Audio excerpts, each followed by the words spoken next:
Shalom a todos, né? Shalom Haverim, Shalom do clã, Shalom ao povo da Teshuvá, o povo que faz menção aos mandamentos do Eterno, que não deixaram de cumprir os mandamentos do Eterno, que acredita que a Torá continua viva e verdadeira, né? Pois Yeshua HaMashiach disse que ela permanece para sempre.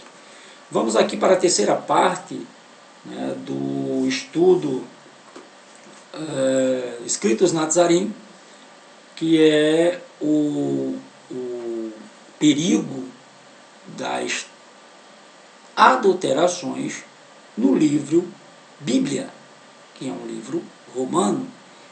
Esse livro ele contém as Sagradas Escrituras, ele contém os escritos Nazarim, ele contém os livros de alguns profetas, salmos, livros históricos e a Torá. E graças, a homens que se dedicaram a traduzir as escrituras sagradas, que nós temos esse livro. E graças a Yeshua HaMashiach, é graças a ele que nós temos esse livro. Porque até Yeshua HaMashiach era muito difícil se ter a Torá. A Torá era um livro muito difícil de se obter, ele era muito caro, dava muito trabalho para fazer. Mas depois de Yeshua HaMashiach, muitos homens se dedicaram a expandir os seus conhecimentos e aí, de uma forma assim, um pouco adulterada ou muito adulterada, mas hoje nós temos o livro aí, Bíblia, que traz as Sagradas Escrituras, e com isso, digamos assim, que quase toda a casa no Brasil, no mundo, a não ser que o país seja um país muçulmano, onde a Bíblia é proibida, cada lar tem uma Bíblia em casa, cada lar tem uma Torá em casa. Então não há desculpas mais para que você não estude a Torá, não estude os mandamentos e que você não entenda qual é a direção do Eterno na vida, na tua vida, na vida das pessoas. Nós temos esse tesouro em casa. Eu mesmo tenho umas 10, tenho ela em encadernação, eu tenho umas 4, uma é de Jerusalém, outra é de Thompson, todas de João Ferreira de Almeida, mas a de Jerusalém é muito boa, eu aconselho que você compre a de Jerusalém, é uma versão muito boa, ela é mais que se aproxima dos originais gregos, dos manuscritos gregos, perdão. E eu tenho várias aqui no computador, em hebraico, a Davá, a israelita, várias versões em hebraico, tem a Torá, a Tanakh, e a Bíblia completa em hebraico. Valendo dizer que quando você tem a Bíblia completa em hebraico, esse hebraico do Novo Testamento, ele já foi traduzido do grego. Ele não está vindo do hebraico, ele está vindo do grego, então ele também vem com algumas adulterações. Ele vem com algumas alterações, algumas palavras que não existem, ou seja, é o hebraico moderno, é o hebraico moderno. Mas existem versões que trazem um hebraico mais antigo, um hebraico bíblico. Então, vamos para o estudo, que é o perigo das adulterações no livro Bíblia, porque essas adulterações, algumas podem parecer pequenas, inofensivas, mas outras são muito perigosas e pode até desviar você do caminho da salvação, do Olam Rabá, do mundo vindouro. Eu vou dar alguns exemplos aqui de cabeça de erros, que não sei se foram provocados ou foram por displicência ou ignorância dos tradutores, mas, por exemplo,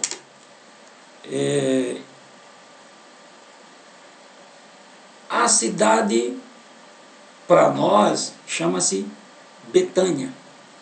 Mas se você for em Israel, você não vai encontrar essa cidade, Betânia, porque o nome não foi traduzido e nem transliterado. Se fosse traduzido, seria Casa da Pobreza. Era um local que Yeshua gostava muito de ir. Era a cidade de Betânia. Se fossem traduzir, seria Casa da Pobreza. Se fossem transliterar o nome, seria Beit Ani, porque Beit é casa e Ani é pobreza. Então, o nome da comunidade era a Casa da Pobreza. Como vem Beit Helen também, né, e outras aí, casa daquilo, casa daquilo, casa daquilo. Eu estou citando aí um nome próprio de um lugar, que o Papa Damaso mandou Jerônimo adulterar. Vou lhe dar um exemplo agora de nome próprio. Yeshua já é, né, um exemplo. Jesus, o nome dele nunca foi Jesus, era Yeshua. O Judas Iscariote.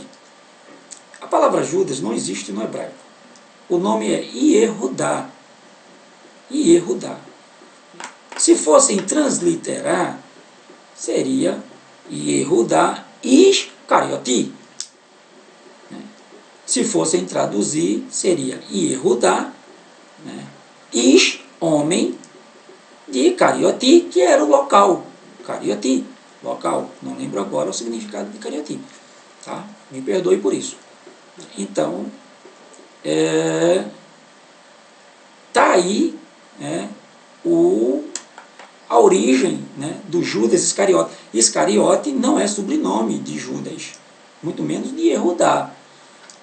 As pessoas eram chamadas ou conhecidas como filho de fulaninho ou de algum lugar.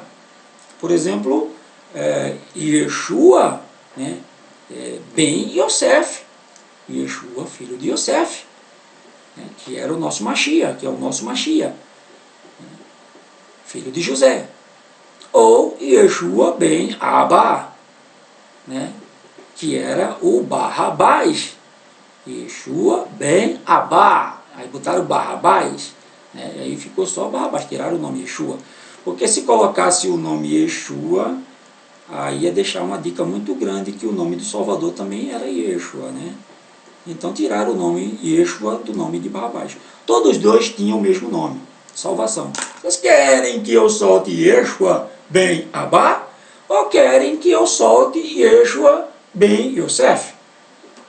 Aí, como Barrabá era um zelote e lutava pela libertação de Israel, né, com a faca, e era ladrão, ele era um tipo Robin Hood, roubava os romanos para dar, né?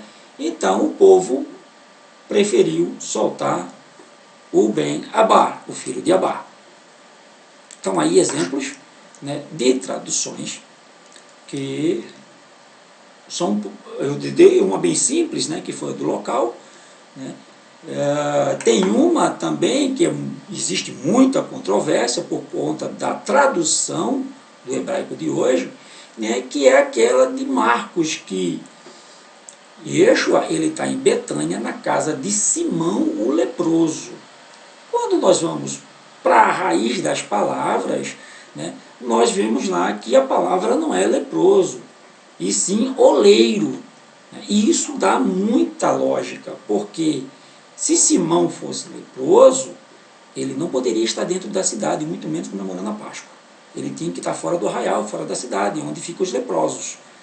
E outra coisa sem lógica é Yeshua jantar com ele sem ter curado ele. Marcos jamais iria deixar de fora uma cura de um leproso, omitir isso ou se esquecer disso. E Marcos não fala de cura nenhuma, não fala que Yeshua curou. Ou seja, Yeshua jantou com o cara, foi embora e deixou ele leproso, Sem falar que lá em Levítico diz que o leproso não pode estar dentro da cidade. Então, quando nós tiramos a palavra leproso e colocamos a palavra oleiro, que as palavras são parecidas, nós temos aí uma lógica, porque Beit Ani era a cidade da pobreza, onde moravam os oleiros, os artesãos. Você conhece algum artesão rico? Não, né? A maioria são pobres. A não ser que seja um cara rico que resolveu fazer escultura, aí ele já era rico. Mas ficar rico por conta de artesanato, por conta de obras de barro, não fica não. Tá? Não fica. Então está aí um dos exemplos, que não são muito prejudiciais à tua salvação e à minha salvação. Mas nós temos um exemplo de adulteração, que realmente esse pode influenciar na tua salvação e desviar o teu caminho. Nós temos aqui um texto, deixa eu ler o texto, que é em primeiro texto, que eu vou ler, depois eu vou para João. O primeiro texto é lá em João 1. Eu vou ler os textos nas Bíblias de hoje e depois eu vou ler o texto na Bíblia Peshitta e depois eu vou ler outros textos na Bíblia de Jerusalém. Você entender aí, quando eu disse que os cismas no vídeo passado, eles brigam entre si por conta de doutrinas, nem eles mesmos conseguem chegar a um denominador comum.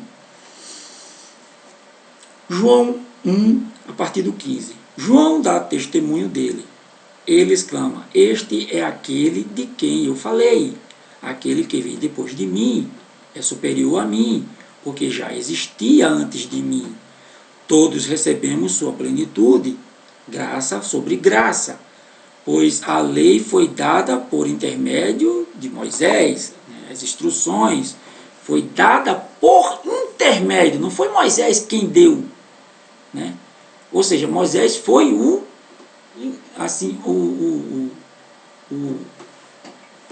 atravessador, foi dado a Moisés e Moisés deu às pessoas. A graça e a verdade vieram por intermédio de Jesus Cristo, aqui nas Bíblias modernas, nas atualizadas. Depois a gente vai explicar aí o que é graça, o que é a graça de Jesus Cristo, no caso. Ninguém jamais viu a Deus, mas o Deus unigênito que está junto do Pai o tornou conhecido. Vamos agora para Mateus 3, porque Mateus 3 ele vai explicar esse texto aqui. O machado, Mateus 3, 10. João está tocando no mesmo assunto, é o mesmo episódio, ele está ali batizando, praticando a Tevilá. E ele diz assim: o machado já está posto à raiz das árvores, e toda árvore que não der bom fruto será cortada e lançada no fogo. Ou seja, João está dizendo, vamos fazer techuvá, vamos voltar às origens, porque senão vocês vão ser cortados. Eu os batizo com água, para arrependimento, para techuvá, para fazer techuvá, arrependimento, retorno. Mas depois de mim vem alguém mais poderoso do que eu, tanto que não sou digno nem de levar as suas sandálias. Ele os batizará com Espírito Santo e com fogo. Ele traz a pá em sua mão e limpará a sua eira, juntando o seu trigo no celeiro, que queimará a palha com fogo que nunca apaga. Esse texto aqui é quando ele vai fazer a divisão do trigo e do joio, porque o joio ele é muito parecido com o trigo, mas ele não tem nada dentro, ele só tem a palha. Então ele vai juntar o trigo no celeiro e a palha, que é o joio, ele vai queimar. Lembra que lá no outro vídeo que eu falo sobre, né, os últimos dos últimos dias, as pessoas vão ser queimadas, vão ser exterminadas. Não tem esse negócio de inferno, de ficar sofrendo, né, de eternamente gritando em lago de fogo, não. Vai ser queimada. Quando uma coisa é queimada, é o quê? Ela desaparece, ela é exterminada. João diz aqui que ele os batizará com Espírito Santo e com fogo. Agora eu vou ler os dois textos na Bíblia Peshitta, que traz uma linguagem mais próxima do hebraico. Yohanan 1,15. Yohanan testificou, né, e clamou, dizendo: este é aquele a quem eu dizia, o que vem após mim, antes de mim, porque foi primeiro do que eu, e todos nós o recebemos também, da sua plenitude e graça por graça. Porque a Torá foi dada a Moshe. Não foi Moshe que inventou a Torá foi dada a Moshe. Por quem? Pelo Eterno. A graça e a Emet, Emet é verdade, vieram por Yeshua HaMashiach. A graça verdadeira, né? A graça e a Emet. Destrinchando esse texto aí, a graça ela já existia desde o jardim do Éden, quando o Eterno não riscou o homem, né? Deixou Adão vivo, então a graça ali já começou. A graça que Yohanan está falando aqui, que Yeshua trouxe, é a de não mais sacrificar cordeiros.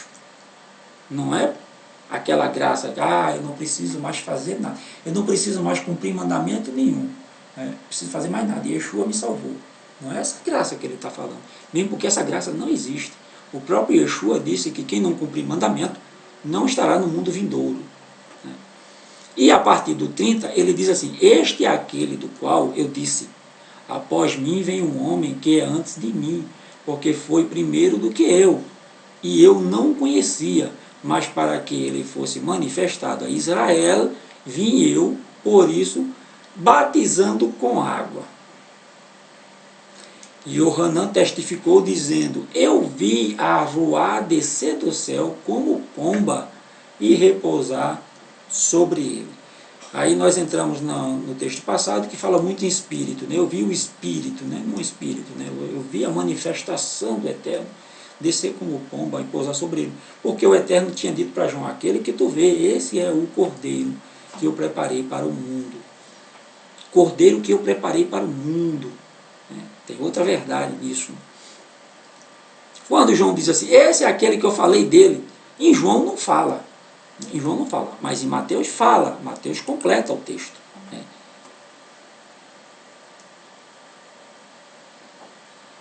Mateus, ele fala, né, aquilo lá, né, que eu vos batizo com água, mas ele vos batizará com espírito e com fogo.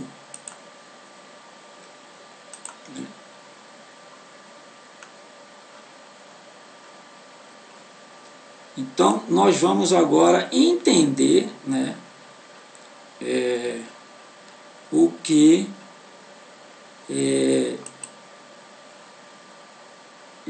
João está tentando dizer aqui, né? João 3,11. João 3,11, na Bíblia Peshitta, ele diz o seguinte: e eu, em Emet, em verdade, vos batizo com água para o arrependimento. Mas aquele que vem após mim é mais poderoso do que eu, cujas alparcas não sou digno de levar. Ele vos... Aí eles já trazem a palavra imergir, que a palavra teve lá, imergir, né, com fogo do Ruach HaKadosh, certo? Com fogo do Ruach HaKadosh, que a Bíblia Peshitta traz. Mas vamos colocar as palavras corretas, né, nesse texto.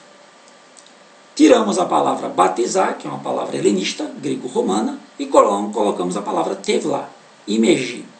tiramos a palavra Espírito Santo e colocamos Ruá, que é vida, que é o correto, que é a palavra em hebraico, seria a tradução correta, né? E aí nós temos o texto, ele imergirá. Na verdade, eu, né, mergulho vocês ou imerso vocês na água para arrependimento, para que vocês se arrependam. É uma simbologia, tipo um ritualzinho que eu estou fazendo aí, né, para substituir, digamos, a Milá, né, a circuncisão. Mas esse que vem após mim, ele vai imergir vocês tanto na Ruá como no fogo. Entendeu? Ninguém é batizado com o Espírito Santo e com fogo. Não existe esse batismo com fogo. Existe a imersão na Ruá, na vida, no mover do eterno, ou na morte, no fogo. É isso que João está falando que Yeshua iria fazer. Ou seja, ele tem a pá na mão. A consequência do texto explica isso aí. Ele diz, ele tem a pá na mão. Ele vai juntar o trigo no celeiro. Aqueles que quiseram ser imergidos na vida, ele vai juntar no celeiro. E aqueles que quiseram ser imergidos no fogo, é a palha. Então ele vai jogar a palha no fogo. É tão difícil de entender. Por quê? Porque foi manipulado o texto. As palavras foram trocadas. E aí as pessoas acreditam que são batizadas com o Espírito Santo e com fogo. E aí começa a balbuciar e rabacabalá, né, que ninguém entende nada. Quando o próprio Paulo foi muito estudado e disse, eu falo mais língua do que vocês, porque eu estudei mais língua do que vocês. Então eu posso chegar aqui e falar em latim, eu posso chegar aqui e falar em grego, mas eu não vou falar em latim e grego porque ninguém vai entender nada. Eu prefiro falar em hebraico, uma palavra só, do que falar 1000 palavras em outra língua que vocês não entendem. Está falando de língua que ninguém sabe o que é. Está falando de línguas estrangeiras. Está falando de línguas estrangeiras. Né? Ou seja, isso aí foi uma doutrina, uma falsa doutrina que inventaram, né, para criar isso aí, tudo isso aí. Eu vou agora trazer outro texto. Ficou bem claro aí, né, ficou bem claro, né, o que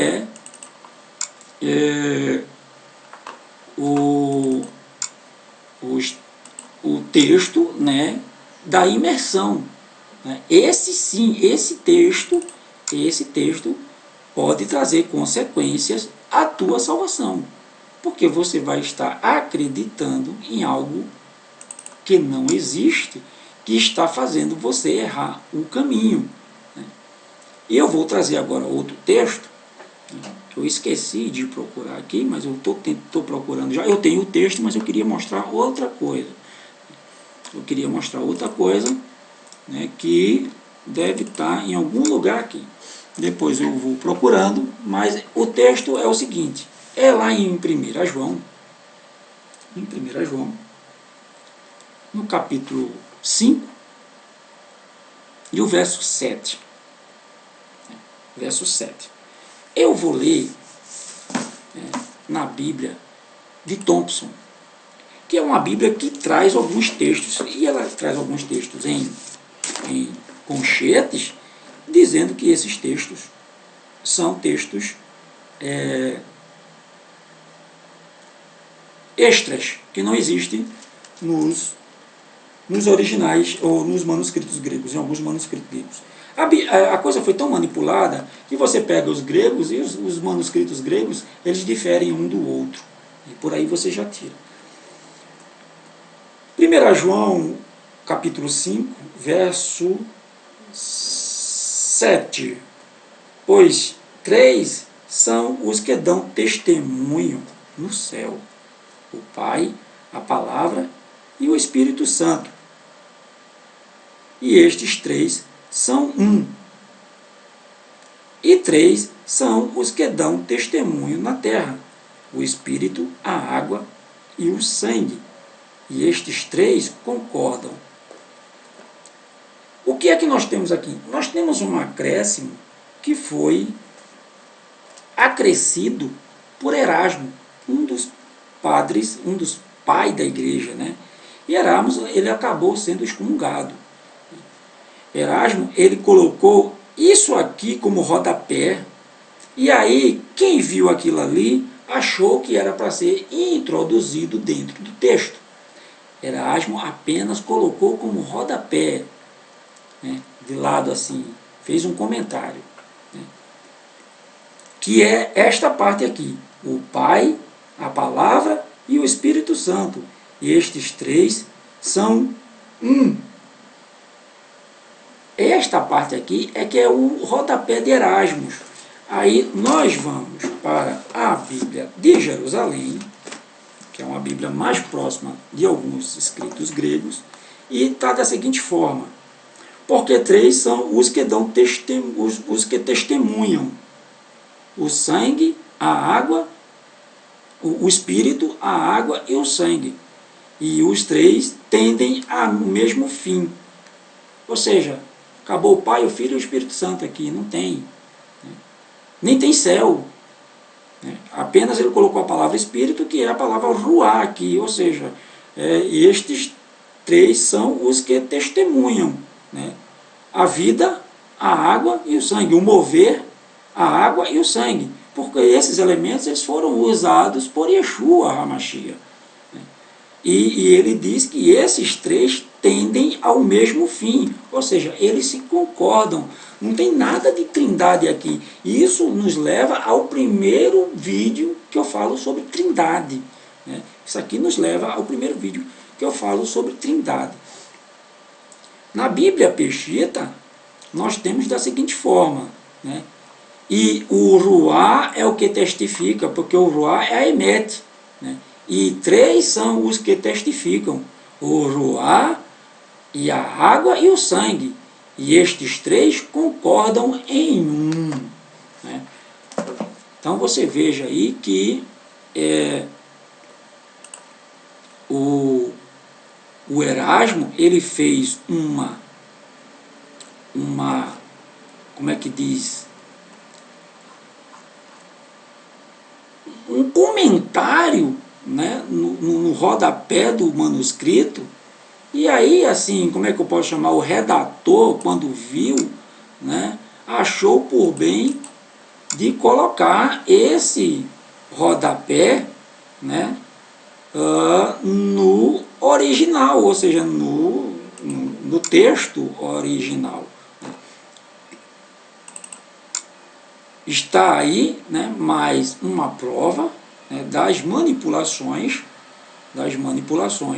que foram realizadas durante os cismas, durante os concílios, né, durante todos esses séculos de manipulação, né, que houve para que as doutrinas elas se adequassem ao propósito do governo, do Estado, né? Eu estou procurando aqui o rodapé, mas eu não estou encontrando, vou ficar devendo, né, a foto do texto, infelizmente, né, eu não estou achando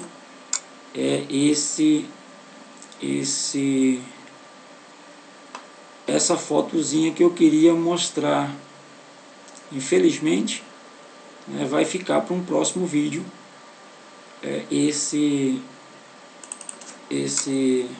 essa fotozinha. Ela é muito interessante, ela mostra, né, eu acho que deve estar no outro computador, né, no outro drive, porque eu não estou encontrando aqui, certo? Então aí fica esse estudo, né? Espero que vocês tenham gostado, né? Avaliem aí, né? Cada um é livre para entender da forma que quiser. Eu apenas trouxe aqui fatos, né, onde não tem como se provar o contrário, né, usando textos, usando embasamento histórico, embasamento científico.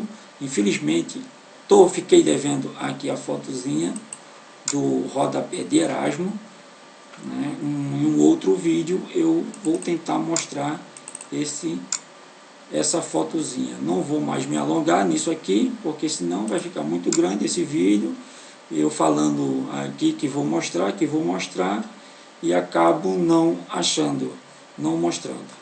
Parei de procurar, realmente não encontrei. Então, um shalom a todos, né? Que a paz do Eterno, que excede todo o entendimento, né? A sua sabedoria, a shalom, esteja sobre nós, sobre o povo da Techuvá. Elohim Melech Neeman, Elohim é Rei Fiel. Amém.